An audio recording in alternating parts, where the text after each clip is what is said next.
This is a summary of week 3 of Patrick Lecture 54 Q&A, which I've subtitled as Pride, Self-Will, and Fear, again, following up on Patrick Lecture 30.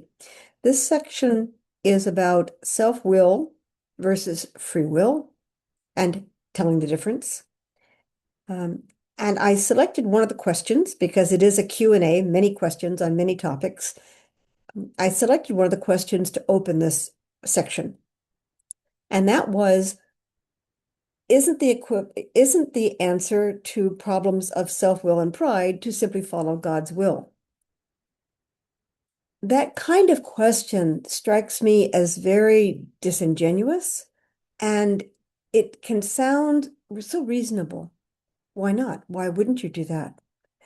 It is important to take such answers and put them to use, to put them, what does that look like on a daily basis?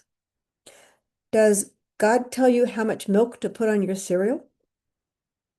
Does God tell you to drink coffee in the morning? Does God tell you to wake up? Do you expect spiritual guidance to do all these things for you? If not, why not? If you want to discard self-will and only follow God's will, why wouldn't you wait for all these commands? Why don't you wait for someone to tell you what to do? And when you think this through on a practical level, it's easy to see that we are expected to operate semi-autonomously. We are intended to operate as human beings with self-will. But we're also spiritual beings, so we also have access to our free will. The idea is to create a partnership with them. Now, the way humans are designed, the way we operate, is we start off in a somewhat immature state and we mature. And therefore, we start off relying heavily on self-will.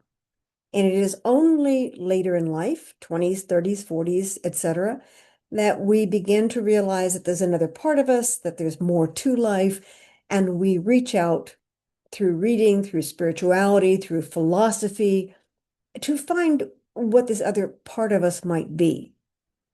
And the idea is that that's when the conscious partnership begins. It wasn't that we didn't have a partnership, but it wasn't conscious. And at some point in our lives, we may choose to have a conscious partnership with the free will aspect, with the spiritual aspect of our being.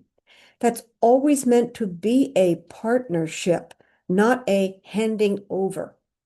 We're not supposed to hand over our lives to our free will. We're not supposed to hand over our lives to God or spiritual guidance.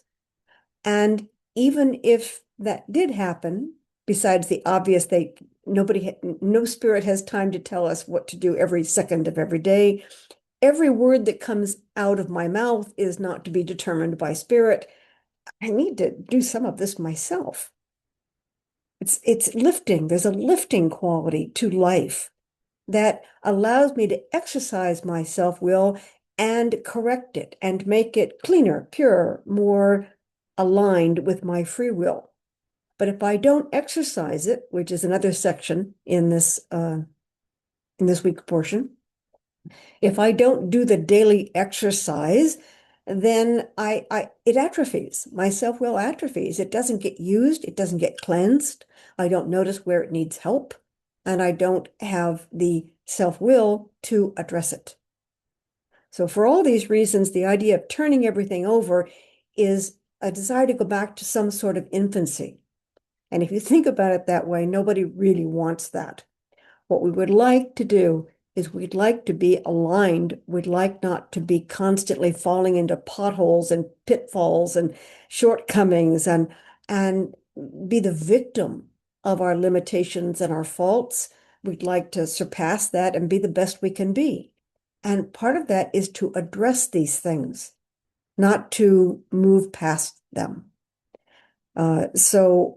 First of all, we're supposed to use our self-will. That's why it's there.